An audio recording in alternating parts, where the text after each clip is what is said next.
Buenos días, hermanos. Les pido de favor que vayamos a Deuteronomio número 20.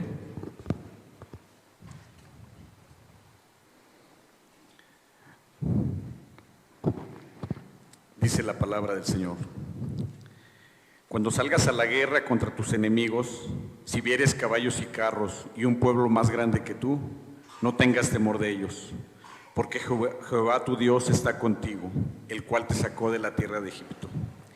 Y cuando os acerquéis para combatir, se pondrá en pie el sacerdote y hablará al pueblo, y les dirá: Oye Israel, vosotros os juntáis hoy en batalla contra vuestros enemigos. No desmaye vuestro corazón, no temáis, ni os azoréis, ni tampoco os desalentéis delante de ellos, porque Jehová vuestro Dios va con nosotros para pelear con vosotros contra vuestros enemigos para salvaros. Y a los oficiales hablará el pueblo diciendo: ¿Quién ha edificado casa nueva y no la ha estrenado? Vaya y vuélvase a casa, no sea que muera en batalla y algún otro la estrene. Y quien ha plantado viña y no ha disfrutado de ella, vaya y vuélvase a casa, no sea que muera en la batalla y algún otro la disfrute. Y quien se ha desposado con mujer y no la ha tomado, vaya y vuélvase a casa, no sea que muera en batalla y algún otro la tome.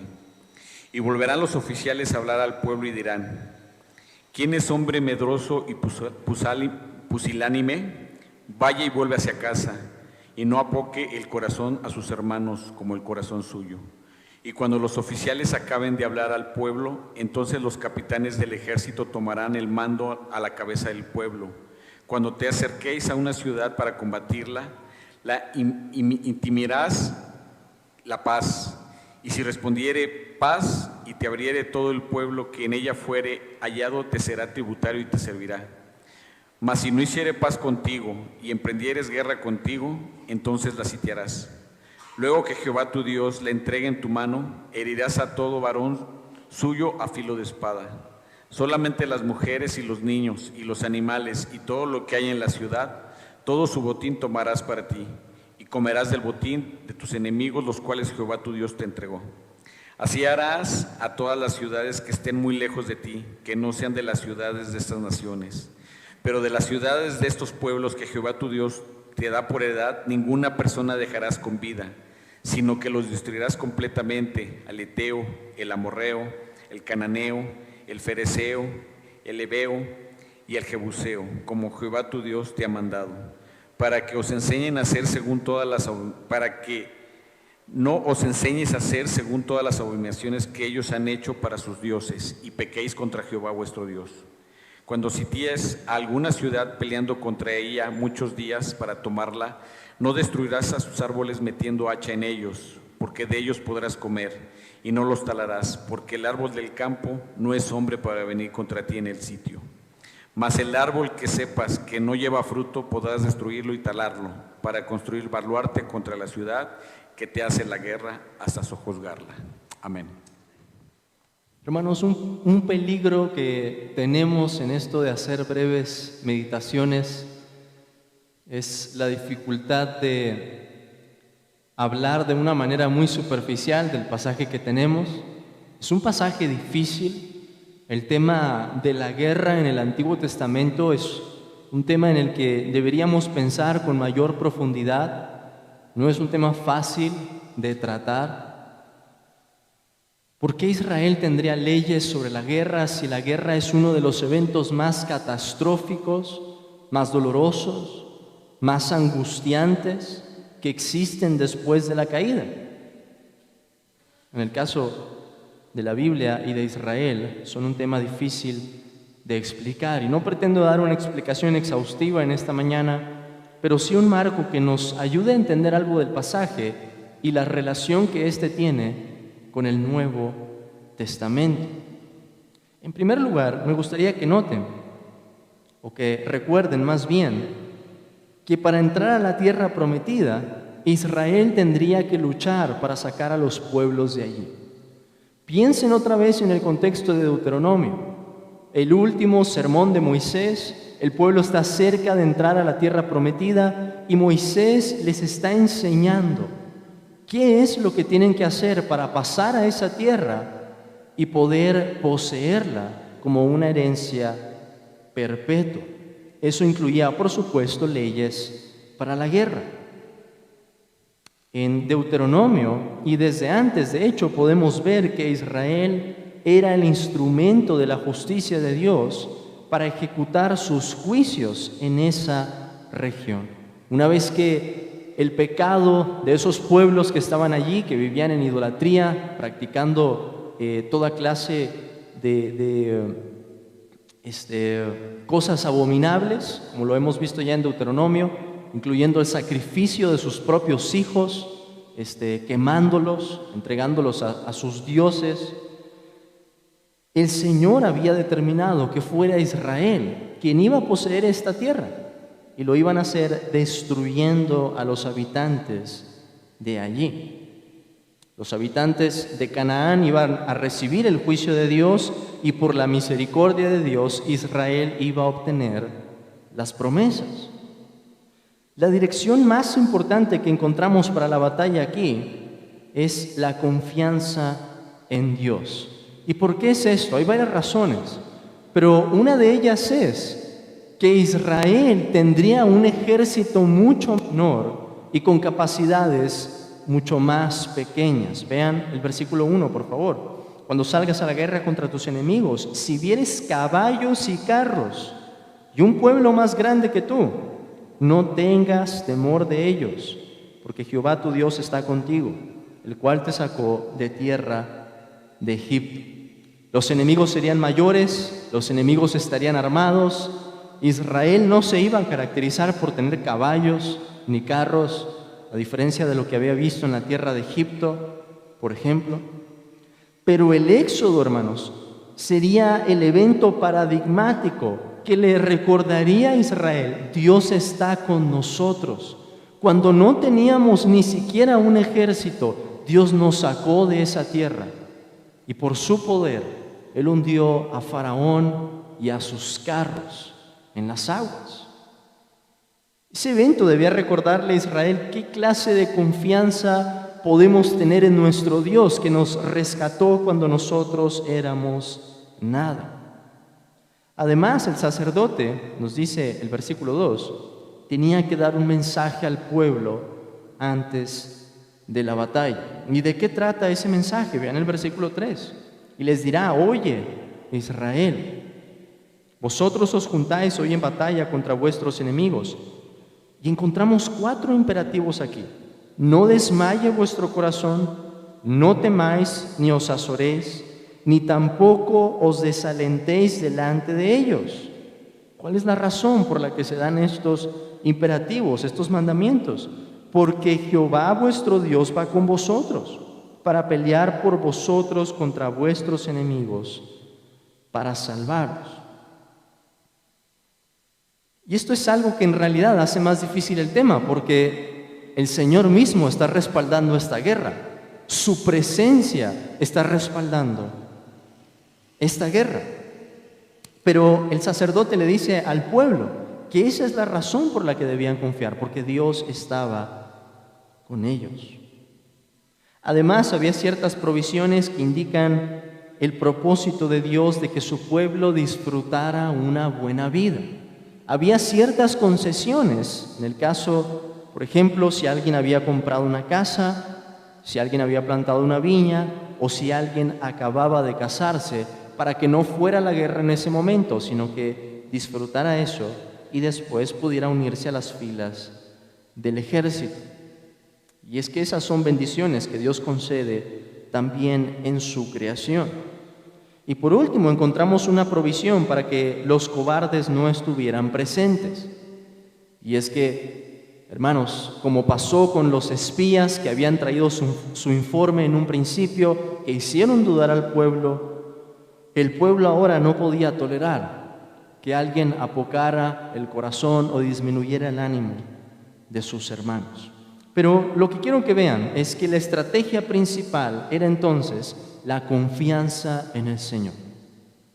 No sería una pelea en la que ellos podían confiar en sus capacidades o en su número, incluso se iban a dar el lujo de despedir a algunos entre sus filas, pero su confianza debía estar en el Señor. Ahora, ¿cómo hacemos para entender esto de la guerra y su relación con el Nuevo Testamento?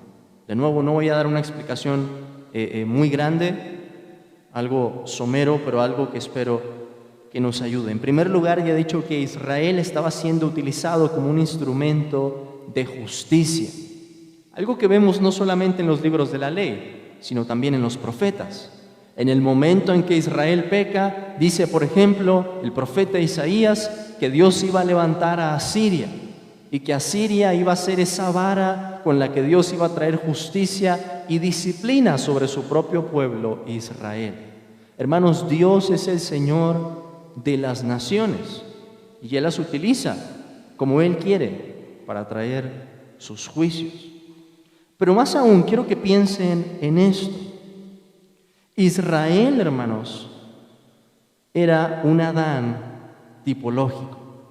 No los quiero confundir, no vamos a tener mucho tiempo para ver esto, pero podemos entender toda la historia de la redención pensando en Adán. Adán que estaba en el Edén en un principio, un Adán tipológico y un Adán, como lo llama el apóstol Pablo, escatológico o un segundo Adán. Cuando digo un Adán tipológico me estoy refiriendo a Israel. Piensen en esto, hermanos. ¿Qué debía de hacer Adán en un principio en el huerto? Tenía que sojuzgar la tierra, tenía que enseñorearse de ella, tenía que cuidar la tierra también, ese lugar santo en el que el Señor lo había puesto, el huerto, de que no entrara nada inmundo. ¿Y qué es lo que encontramos? Génesis capítulo 3, una serpiente que está hablando algo que es diferente a la palabra de Dios, que se está contraponiendo a la palabra de Dios. ¿Qué debía de hacer Adán en ese momento? Expulsar a la serpiente. Él había recibido autoridad para enseñorearse sobre la creación. ¿Pero qué vemos haciendo Adán? Nada. Es Eva la que toma el papel ahí, es la que está hablando. Adán pareciera que ni siquiera puede hablar, no está haciendo nada. ¿Qué debía de hacer Israel como un Adán tipológico? La tierra que Adán perdió, ellos tenían que recuperarla, pero ya no iba a ser fácil, iba a haber oposición, estaban las fuerzas del mal, el pecado, hermanos, que había hecho su incursión a esta tierra, se iba a oponer ahora al pueblo de Dios e iban a tener que tomarla por la fuerza. Adán debió haber luchado contra la serpiente en un inicio, no lo hizo. Y ahora el Adán tipológico, Israel, debía luchar contra los hijos de la serpiente para sacarlos de Canaán y poder tomar esa tierra y convertirla en un templo santo para el Señor. Una tierra que estuviera limpia, una tierra en la que la presencia de Dios pudiera habitar y desde allí, hermanos, llegar hasta los confines de la tierra.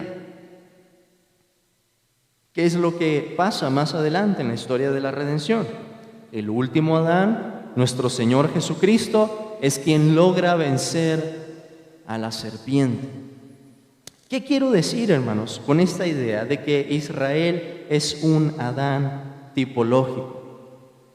Que la experiencia de Israel, tanto en el desierto como en la tierra, apuntaba hacia el futuro, a un evento más grande, a un evento mucho mayor, a una pelea mucho más grande, ya no solamente con ejércitos de carne y hueso, sino una batalla de proporciones cósmicas, como lo presenta el libro de Apocalipsis. Los ángeles peleando en el cielo para desterrar a Satanás de allí, los ángeles todavía aquí, peleando contra los demonios. Y ahí es, hermanos, en donde entramos nosotros en el Nuevo Testamento, porque el Señor nos ha tomado como su pueblo. Todavía hay una batalla. Ya no se ve como las batallas de Israel. No es una batalla en la que nosotros traigamos una espada. No es una batalla que podamos pelear en la carne, porque dice el apóstol Pablo que no militamos. Y noten que ese es lenguaje bélico. No militamos según la carne, según a los Corintios capítulo 10. sino que nuestras armas son poderosas en Dios para la destrucción de fortalezas. El apóstol Pablo está pensando en una guerra, pero ya no la vivimos de la misma forma. Esta es una guerra espiritual. El Señor Jesucristo dice, por ejemplo, y las puertas del Hades no prevalecerán contra ella, contra la iglesia. La iglesia está librando una batalla. Seguimos en una guerra, pero se ve de una forma muy distinta. Escapa de los ojos. Es algo que solamente entendemos por la fe. Efesios capítulo 6 nos dice, porque nuestra lucha no es contra carne y sangre, sino contra principados y potestades, contra esas huestes de maldad en las regiones celestes. Filipenses 1:27 nos dice, combatiendo unánimes por la fe del Evangelio. Otra vez, ese es el lenguaje bélico, militar. Pablo llama en Filipenses capítulo 12 a Epafrodito compañero de milicia.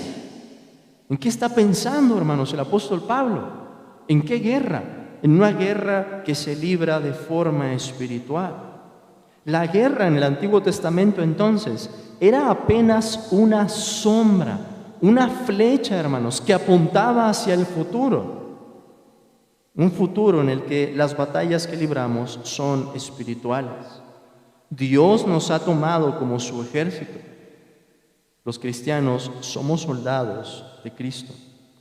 Nosotros estamos aquí para pelear por la extensión de un reino, pero no podemos hacerlo en la carne. ¿Cuáles son nuestras armas? La proclamación del Evangelio,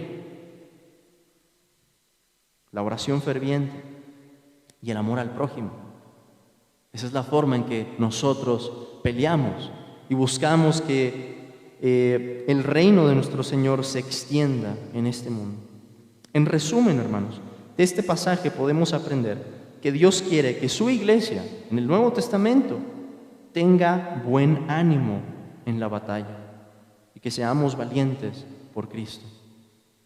De hecho, esa misma idea se refleja en algunos de nuestros himnos. Firmes y adelante, por ejemplo. ¿Qué es lo que cantamos ahí? Hermanos, es un grito de batalla, pero es una batalla espiritual. Es un grito con el que nos animamos diciendo que Cristo va delante de nosotros como nuestro capitán. Que así como el sacerdote tenía que animar al pueblo en ese momento, nuestro sumo sacerdote, Jesucristo, nuestro Señor, quien está con nosotros, nos anima para salir avantes y pelear. El cristianismo demanda valentía.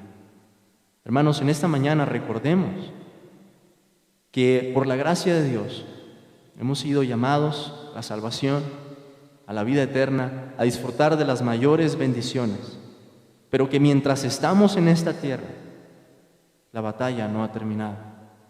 Hay un ejército ya en los cielos que nos está esperando. Son nuestros hermanos que han triunfado ya por la fe, que se han sobrepuesto a las tentaciones de este mundo y que han logrado vencer. Pero nosotros todavía no estamos ahí y la batalla sigue. Hermanos, es una guerra encarnizada, es una guerra en la que las personas mueren. Nuestros hermanos del otro lado del mundo están padeciendo persecución y muchos todavía en este país de parte del catolicismo romano que se opone a la predicación del Evangelio. Es una batalla real. Recordemos que el cristianismo es una batalla. Pablo le dice a Timoteo, pelea la buena batalla, echa mano de la vida eterna. Hermanos, que Dios nos siga capacitando como iglesia para que seamos soldados fieles, que podamos entregarnos a nuestro capitán, que no tengamos compromisos con este mundo, que no vivamos, hermanos, como si estuviéramos en un paseo, porque estamos en una guerra. El Señor nos dé gracia para esto. Vamos a seguir viendo algo de esto en la predicación. Vamos a estar viendo la segunda carta de Juan en esta mañana y creo que mucho de esa idea y de lo que Juan nos ha presentado de dos pueblos que se oponen, los hijos de Dios y los hijos de la serpiente, en esa misma idea está presente lo que tenemos aquí en nuestro pasaje. El Señor nos dé gracia para pelear esa buena batalla y y poder llegar hasta el final, hermanos, y decir, como el apóstol Pablo, porque él dijo que él ya había acabado la carrera y él ya había peleado esa batalla. Amén.